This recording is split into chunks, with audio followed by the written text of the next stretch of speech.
In the midst of the chaos, Papa Chukudi will raise the price of each chicken, claiming a loss of one bed or two.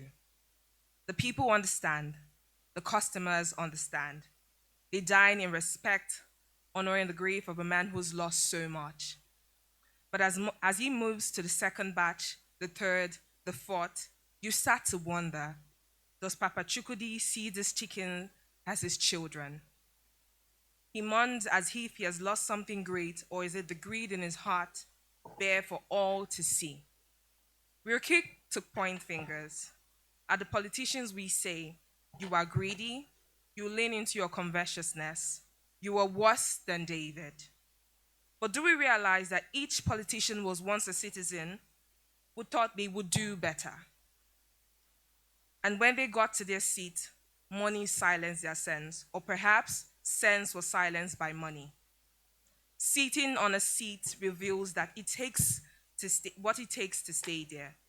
We don't just sit, we try, make up for what is lost. When the dollar rises, everything follows. But when it drops, nothing comes down. Excuses pile up. We lost too much, we're making up for the future. But what future? Money flows in the nightclub, bars, markets, and boutiques. How much will it take for us to leave the greed that stays in our heart? To those who grow their vegetables at the backyard and sell at sky high prices, do you earn in dollars? Do you feed your children in dollars? Yet you raise your voices, curses the politicians for their greed. But look closely. Is there any difference between you and them? You have only the small change you take from people's pocket.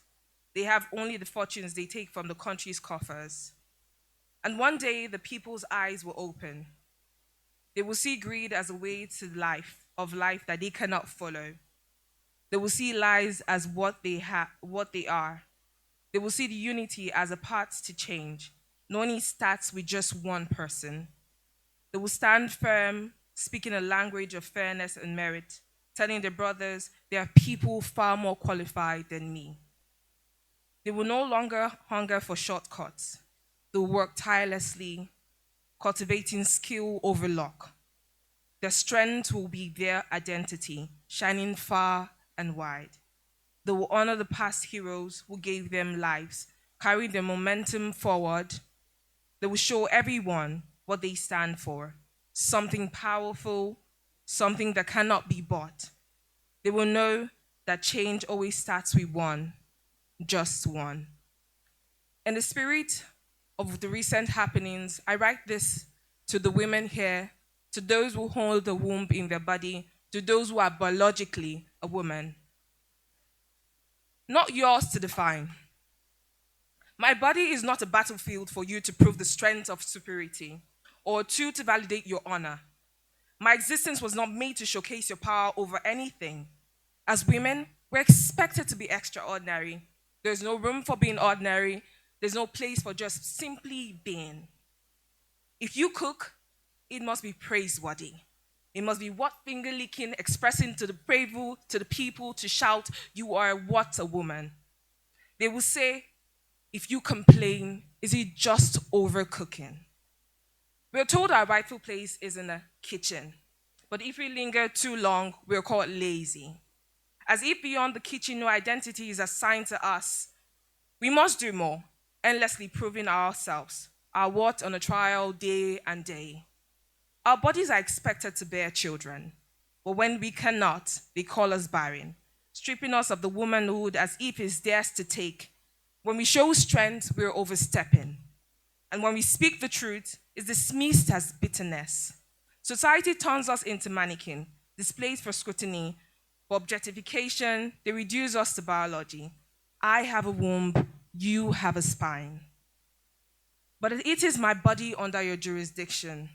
My choice is held in your hands as though my existence is yours to control. Misogyny doesn't start with a man's word. It begins when the woman permits him dominion, in silence, in complicity, in surrendering our voice. In the labor room, I scream, but they call me too loud, seeking attention, and only when my life teeters on the edge of life do they acknowledge my pain, my humanity. I refuse to be nothing. I refuse to be hollow. I refuse to be diminished identity left in fragments. As women, we gather what is left of the sense of the word eager to erase us, femicide. When a man believes that he's superior, when he cannot control me, he strikes. A slap here, a shove there, cementing dominance over my soul. And when he finds no fear in my eyes, his rage escalates. But how dare I not submit? For he is powerful, and he takes every right to be the man he is. Violence. The so woman should be silent, no complaint. When she does wrong, she should always be fearful.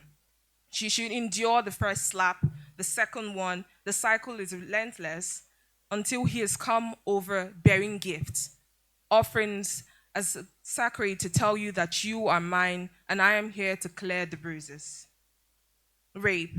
When a woman cries out, it is her motives, her clothes, her choices they question. What was she wearing? Why was she out late? And yet our attackers are those she trusted, brothers, friends, and even fathers.